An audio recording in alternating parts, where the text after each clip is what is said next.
Hello, everybody, and welcome to another episode of Insufficient Friends. I'm Kevin, she's Nikki, and she's Stevie. Hi. Ladies, we're going to... Well, first of all, hope you both are doing well. Hope everybody else is doing well. This is a podcast about whatever we want it to be. And this week, we're going to jump right in because we're a little short on time at the moment. So, we're talking about Taylor Swift's new album, Life of a Showgirl, because obviously it just came out last week. And... which is yes, Stevie, yes, and we have Stevie on with us because obviously This is my calling. That's yes. why. Yes. Yeah. This is my religion. So, okay, so what I listened to this album twice this week. Okay. It's still in the wrapping. Yeah. I haven't actually opened the album.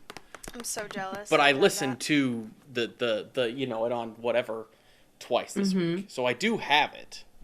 But yeah. What did everybody think? Because it has been controversial to say the least. Mm-hmm. Yeah. Do you want to go first, Nikki? Yeah, I'll keep it short and sweet because I want to give you the most time. I think that's Sabrina overall, Carpenter. I love it. That's Sabrina Carpenter. Not Taylor Swift. Yeah, short and sweet. Other That's fine. other blonde pop star. So, yes, the other blonde pop star right now. Yes. I love it. I love 90% of the songs. There's only one or two that I noticed I skipped, but I don't think that the songs match the imagery we got pre-release, but I think the songs 100% match her description of a modern showgirl because I listened to the Spotify where she like explains the tracks and the album and things, and I was like, oh, okay, it's not like Paris showgirl, it's like her modern version, it's herself. So after I heard that, I was like, oh, okay, that makes so much more sense because the imagery we got was very like Moulin Rouge, and that's definitely not the music we have. So that was my only takeaway was I love it. I want to say I only skipped like Honey, maybe. I don't know. There was like one that I noticed I skipped that I was like, oh, it's good, but it's clearly something that's personally meaningful to her. But I'm like, okay, next.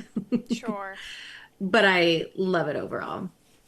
Yeah, I have to agree. It doesn't really match the vibes of what she was putting out. Mm-hmm. I think she told us this isn't going to be poetry, right? We knew this wasn't going to be tortured poets. This wasn't going to be folklore, evermore, red, fearless. It was going to be her more pop 1989 Reputation vibe. And I think it's exactly that. I think in that way, she gave us exactly what we were thinking. I think where a lot of the criticism comes in, I think we have to remember that we have put this woman on the highest pedestal. Yeah. I think right now in this universe, current day pop star that exists. Like, I think it's undeniable she has surpassed every other pop star that is popular at this time. So I think anything she was going to come out with, it was going to be really hard to meet the expectation that she has set. So, but with that being said, any album she releases is her worst album that she's ever made, right? Like, that's what you hear. That's what everyone says. And then people, and I think this album in particular, I wasn't obsessed with it the first, honestly, probably 3 or 4 times I listened all the way through. It probably took a few, I would say, like, let's say I've listened to it, I haven't, but let's just say I listened to it once every day since it came out. I'd say the 4th or 5th day I was like, oh, this is really, really good. And yes, that just comes with me learning the songs also, but it really grows on you, and it's still doing that for me. Yeah. And I agree that, like, Honey's a skip for me, and I'm not, like, too proud to say that there's a few skips. I would say there's... Yeah. I actually ranked all the songs today for this in preparation. Yeah. Yeah. And, like, my bottom 3 to 4 are, like, the skips that I'm just kind of like, I don't need these. Yeah. Yeah. Before we talk about, like, favorites and things, because I want to try to, like, guess. Yeah. what I think your favorites will be. But yeah, I think Honey, also Wish List is very cute. I get Mm-hmm. why people are like, I want the whole block looking like you. But in my Mm-hmm. mind, I was like, I do not want a whole block of Casey's. Oh my God. So, that was like, I listened to it a couple times. I'm like, okay, skip. I want to get to Yeah. Wood. But, Yeah. those are the only two I can think of off the top of my head that would probably be at the bottom. Not that For they're me, bad. Again, right. it's just like it's very personal to her. Yeah, and I'm not gonna give too much away. I'll just say like my bottom three because you want to guess, so I don't want to give too much Mhm. away. But Honey, Eldest Daughter, and what's the other one? See, I don't even remember it because it's not memorable to me. Um, it's like track 7. Oh, Ruin the Friendship. Like I don't. Oh yeah. It's so fine. You I know. would say those are probably my bottom two. Yeah. Kev, what are your initial thoughts? Um, so like I said, I did not listen to this 10 times or whatever like Steve did. I listened to it twice through. Um, Hmm. I would argue that you don't have a real impression of it then. I think you have to give it a few more listens, but continue. well, I didn't have time to do that, unfortunately, but I get that. It gave me a very 70s vibe. Like, it gave me a very 70s, like, groove pop feel to it. Like, Especially Wood. it sounds like pop. Like, it sounds like current pop, but it's also got a 70s feel. It's kind of reminded me of, like, what Bruno Mars has done with Silk Sonic and stuff like that. Like, that kind of, like, Yeah. it sounds old, but it's not necessarily old.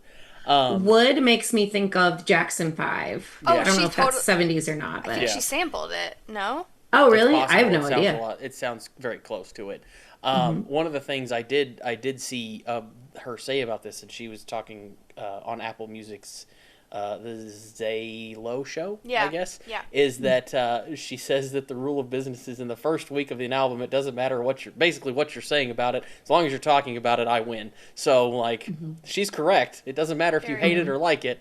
It's if people are talking about it in the first week, it's doing well. And she's done well. She's broken a couple records with a couple different songs on here, so Yeah. it's done pretty well. I looked at Reddit too, and I saw a couple of posts. The two words that stuck out to me were boring and the Sheehan of music, which I thought was a funny Oh line. my God. But Hmm. Nick, I think the main thing that I took from like everything that I saw, because I looked at Newsweek, I looked at USA Today, I looked at the Rolling Stone. The main thing that I Hmm. took away from what I saw was the same thing that you said, is that it wasn't what people were expecting from what she talked about beforehand. Hmm. And I Yeah. think that is what caused a lot of the issue Yeah. just in general. Is it people were expecting from what she had said and what all the pictures and everything else that had come out that it was going to be one thing, and it Hmm. wasn't what they were expecting. And I mean, there's no way for her to, you know, Yeah, and unless you're like me or Steve, who will go and listen to her explanations of things or whatever, you're not. I can see how people see the imagery and then listen and they're like, "Oh, all right," and then are just done. But yeah. yeah. But yeah, I thought it was pretty good. Like it's not my favorite of the albums that she's had. By far. I mean, my favorite of the albums that she had, which I didn't know this was by the same people, but my favorite album that she has is 1989. But Yeah, that's that's a good one. a very pop heavy album, which it's just kind of like fun. So Yeah. I don't know, but each to their own. You know, everybody likes a different one. She's got tons of different styles that she does with her music, and Genres. yeah, I mean, Yeah. she had a whole tour that was devoted to all the different ones that just came off that made, you know, hundreds of millions, if not billions of dollars. So, you know, whatever. Yeah. She knows a lot more about this than I do. I'll say that. Steve, I want to hear you said you ranked the songs today. Yes. What's your And ranking? this is how I feel about all music, but like what I'm about to say right now, especially the top 4, are just the top 4 are just the top 4, and they could change at any point in time, depending on my mood, right? That's just how I feel about music. I don't have a favorite song because my favorite song right now is going to be different than my favorite song tomorrow. Same. I don't believe in that. But I could pick a solid top 4, and it's funny enough, her first 4 tracks are my top 4, I think. And oh wait, we were gonna guess before you do this. Right. We were gonna guess. Well, okay. Well, but I just got a clue. You don't know. I just got a clue. Maybe I'll be right. So for you, Steve, my guess was gonna be that. Okay, so I was torn because I feel like Opalite would be your favorite, like, song to sing, but then The Fate of Ophelia, I was like, oh my God, these could be like Will and Steve's wedding vows, because it's like, I pledge allegiance to your vibes. I'm like, you could get up on the altar and say, I pledge allegiance to your vibes, and I'd be like, yep, that's it. That's it. So I was torn between those two for you. Okay. And honestly, like, you saying that, I'm thinking, yeah, I could see that too. I'm not kidding. Like, the top 4, each of them could be my favorites for different reasons. Elizabeth Taylor was one that I at first was like, I don't really get it. I don't know much about Elizabeth Taylor. Like, it makes sense that Taylor Swift wrote a song about her. I feel like they are definitely in the same, like, metaverse, right? They come from the same era. Like, not actually, but they are the same vibe. Yes, yeah. The chorus, right now in this time, I am saying Elizabeth Taylor as the best chorus. Like, I think that's my favorite. And then Father Figure was one where I loved it so much in the beginning, but I was like, gosh, I really wish it was like a little bit more PG. No, not anymore. I don't feel that way at all now. I've listened to it so many times. There is a clean version. It says your checks, my check's bigger. Right. And I think I love the bridge in that one. I famously, like, I am obsessed with Taylor's bridges. I'm always waiting, like, what's the bridge? What's she gonna pull out? Because I feel like that's where she'll really go, like, cut deep. Key change? Yeah. Yes. So good. And it really, like, if you were wondering what the song is about, after the bridge, you're not wondering anymore. You know, she really gives it to you. And I feel the same way. And my 5th place is Actually Romantic. And the only reason that's not my top 4 is just because the other 4 are, like, they just kind of are just one notch higher for me, but also an amazing bridge. Like, I love the bridge of Actually Romantic. I love the whole message. I think it's just, it gets me fired up. I really I don't know what my favorite is. I think I wrote down Opalite. I left my list in my car, of course, but I think I wrote down Opalite, but it was between, like, I think I would say Opalite or Elizabeth Taylor. Okay. But that could change at any second. Yeah, I know. It all changes depending on your mood, what's going on. And, like, if you're going through, like, you went through a tough time and now you're in a better time, you're going to relate to Opalite. Like, there's so many things that change preferences. But, Kev, I wrote down for you, that I think you like the vibes of Wood the most. Yep. It's number 1. Okay. That's not what I had guessed. Yeah, that's number 1. I assumed you were gonna latch onto that because of the music. Yeah, I don't really remember any of the words, like, at all. But the music, it's all about Travis. I know that's what you've told me, and I know that's what the joke. I know that's what it says, but what I've read. But yeah, the vibes of the song are great. I love. Vibes of that song. It's such a great, like, composition. Yeah, I don't know if that's the right word. I actually have the top 3. So, do you want to guess what number 2 and 3 are then? Yes.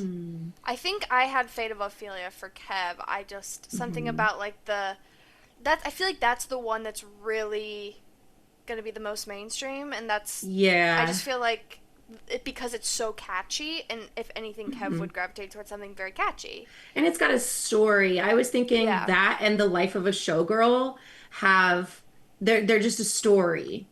And so I might have put that one as a guess. I was thinking either Life of a Showgirl or Father Figure. Okay, Life of a Showgirl is number 3. Okay. Number 2 is actually, I enjoyed, again, this music. I couldn't tell you any of the words. Is Canceled.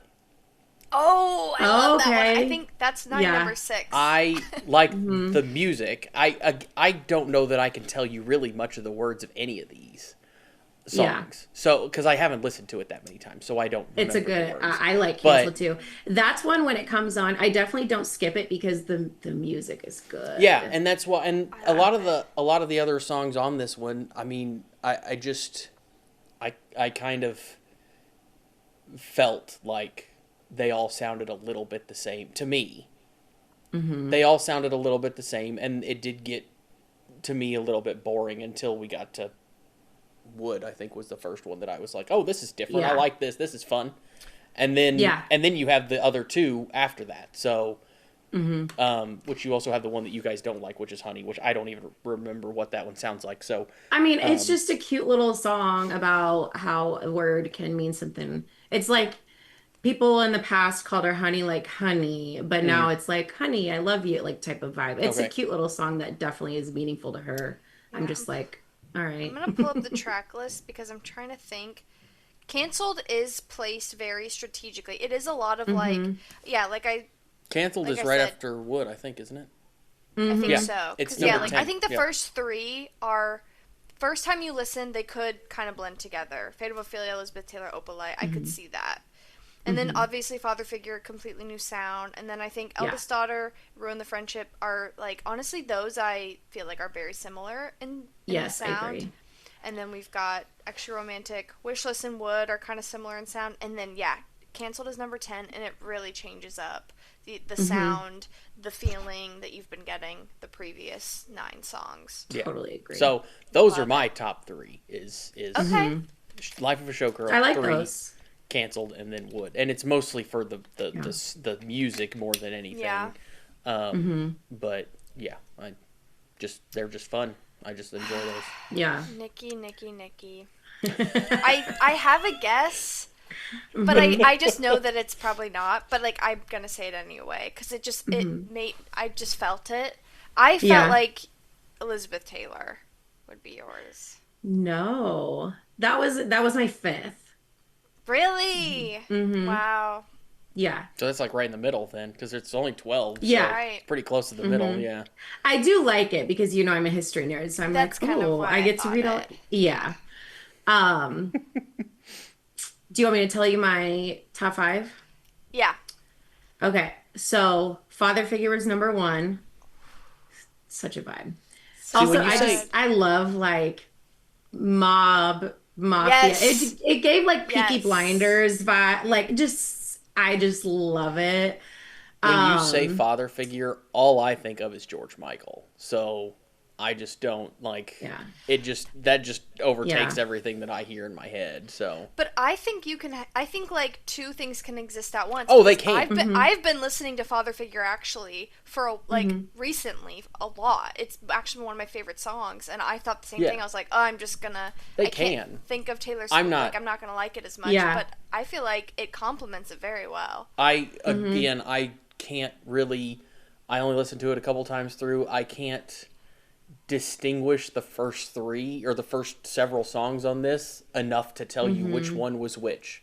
So Yeah. if I listened to it, I could hear the words and tell you which one was which probably. But for the most part, if I just heard the first 20 seconds, I'm not going to be able to tell you anything about which one's which. So, but if just hearing the name, I automatically Yeah. think of George Michael. Father Figure, like definitely, that was like a very clear number 1 for me. Now, 2, 3, 4, and 5 were harder. So like Elizabeth Taylor very well could be like number 2 or 3 on like a different day, but Sure.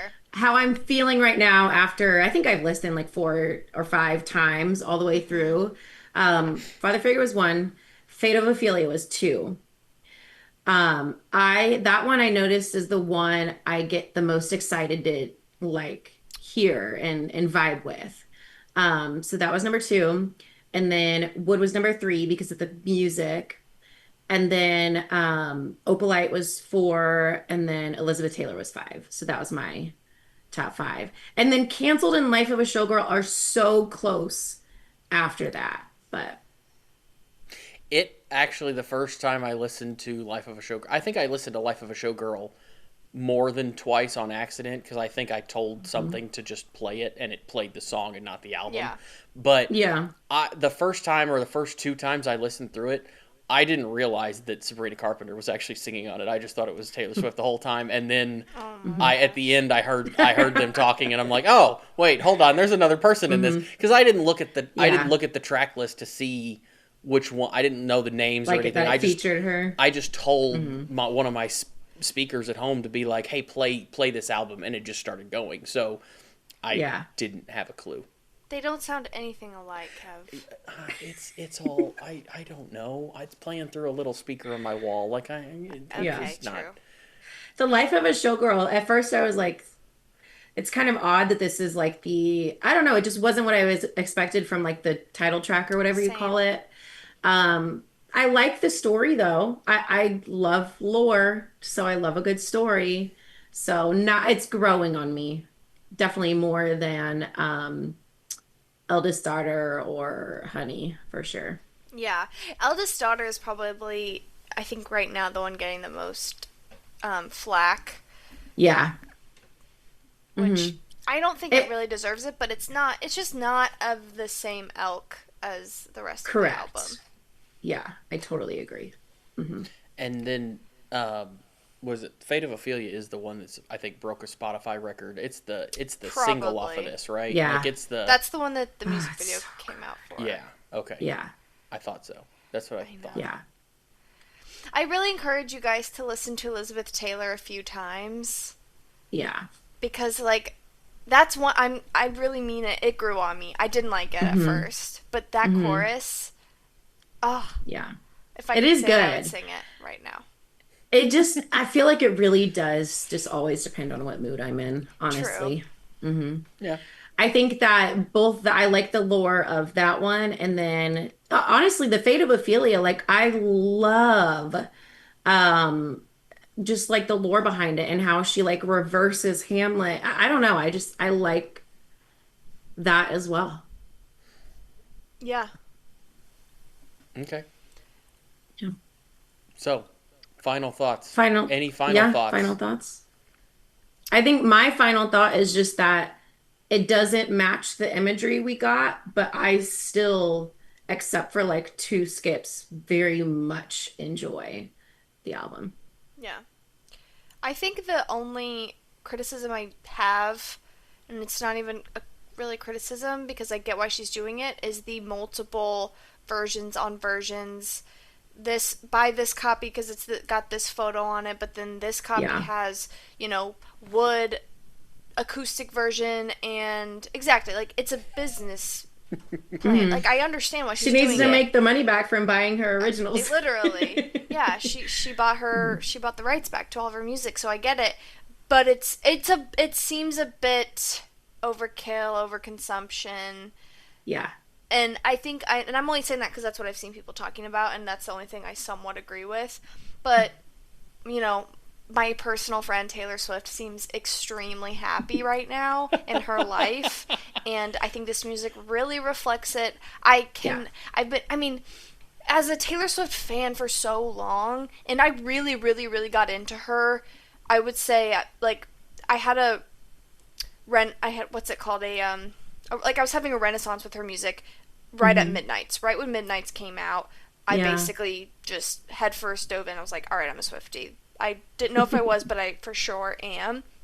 And at that time, there wasn't Jimmy Kimmel, she wasn't going on Fallon, and I didn't get tickets to the Eras tour. So I feel, as someone who is such a big, like, I'm such a fan of people. I am a fangirl at my core. I just feel, I am like in awe. I'm overwhelmed with the amount of Taylor I get to have right now. So at the end of the day, I don't care what music she's coming out with. I'm just so happy to see her so much. Those are my final thoughts. I totally agree. Okay. Kev? I think it was a fine album. Like, I'm not going to say it was the best album ever. I'm not going to say it was the worst album ever. I think it was fine, which I know you guys hate that I do that all the time. You guys always make fun of me for just being okay. But I like some of the songs. I don't care for some of the songs, I'll probably listen to it more to see how it, how it grows on me or whatever. I obviously have the album, so I'll keep I'm listening to excited. it. My record player is in storage, so I haven't listened to the vinyl either.